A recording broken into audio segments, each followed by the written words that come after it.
Biakamal Kanwar Online TV. Kajan gwas me bana rwach ka tech me cha tejano ngu mishimen ruet leta ka jama. Ngu mishimen ruet ka jama re nwari kajan gwas me. Dere gujidi an teja me mi teja rodu anu ngu mishimen nwari ruet leta ka jama. Bana metod bana jalatin ka duwa badanen jega ka ja anu chiran cherwit chaja de nyo ne dial ka social media ke chiran chete ko kien cheng de konde de shan yar reite ka de do badan der ka kapchonga ja ban te tod ban ka latin goren wo jin be nyo kana ko kien kono de la de kan wore jam aler ban ga jan gwas me shimi shane no engu mishimen ruele ta ga jamo ban jelinkel ka gwas e chi do jok mi ti shegruet cha jam no gano e bangach en shegamo la dwala kanas dial ken shegrode men nyot nas en sheg la to rode mi chi sheg mi cherwet la jamo je ka push mi dita long en push mo ke jan gwase me chetil ka men temaka jen kunal ti jen wo ka gwase wal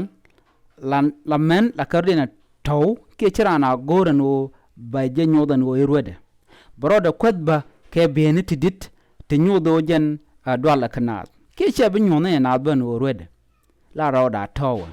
na me akel mi bangach ko do bandan en red ka men ka gwase dane shidot jok mu kon kana me ke jen gwas ete kontena ngumbu twok ke jen gwas men tama miti korodan ke jen gwas men tama en men shoda latin mitedi kia do bandien de shengten kon lat korodien ke jen gwas me de ka kapchong ka jamo de rande ro te karwade ke jen gwas men tama twok men terwet ke jen gwas me manoten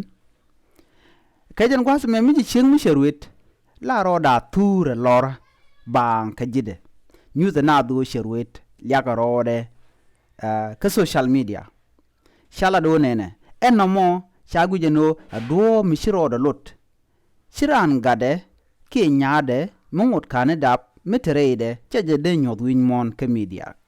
namo chala do te ka chengde jega long te shigo ko de rande kalat ala shek murwet na me cha abin ngajen wo gajen gwasa me ko cha te nas to wan te chiang chop chi kananen chi ga chiang windin ko ken chi kanadop enamo jaga men ki gwar ko be kan chiang mi be kan nyos dungno kan char ka men jega dan de rano jegrun ano en social media ki gwasa danan braro wo nyotin lore george ki baro nyod nas wana mo ken ngaje gwa ka gorjo de rander janga commentin kon ti la rodien wiya jaga be kan nyod ka social media no shiran ci ruba ichu tur ka jejmi ci tu ka nasen content ci lat ka social media no mo chala do beje mi jek chagwa do ban chagwa aje jane man je linkel amu mi jek ke social media ko ci chek mo ruet ci rode de tur be je pot en ram mote kel mishika roden post kelo a shode kienga dere gwawo dere nyot namo chagu jo te kati jek te tin te ban linkel chalat gwasmen ka social media te ke pet te cham ka gad a chango de jich de gadamo de je cham pet to ton ka social media chala do te jiwal te gaten e kone jukulang ne kena do kon la jiwal kane de to kana te la lojin wala jega bang bran be je goro jin be je lamba loro bang diodin chala te kane ti deji pal a chengtele mi jeng mi chilet kaka ba ji la jor na meti kan cheng dial ti chala do shikoro dien lot ko de ka lat ki dere lat kasha gwa bon dong de ka lat jiba mi shi gujono chete ka dor mi ko da podji chit ko ruine jin ke chete ka gat che gwa jin bi je post ka social media gwas mete ji wal te gaten te pet te gaten te ji jeng dial te gaten gor jo jin bi yig dier ka gadana te ji mugurje bi jen boka gwa turka ke bro tu dawru bi jarom chumen mi shi gadu shi jadap mugurje no bi je post bi shu pos no mo chala do kel mi shi generation me ki dora men tama tajelat ka do mi shigwa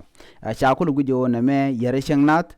shiran chagat ke chagadia post ke social media la gan mungore jemi chajala di nono na me agenda na de kon nga jen gwas me mi jira me jidit ke jen channel me gore no jen be janwa nas ko ken ngode en mi shalinga dong shi kan token ke kan token dungno tero do na ngu mi shimen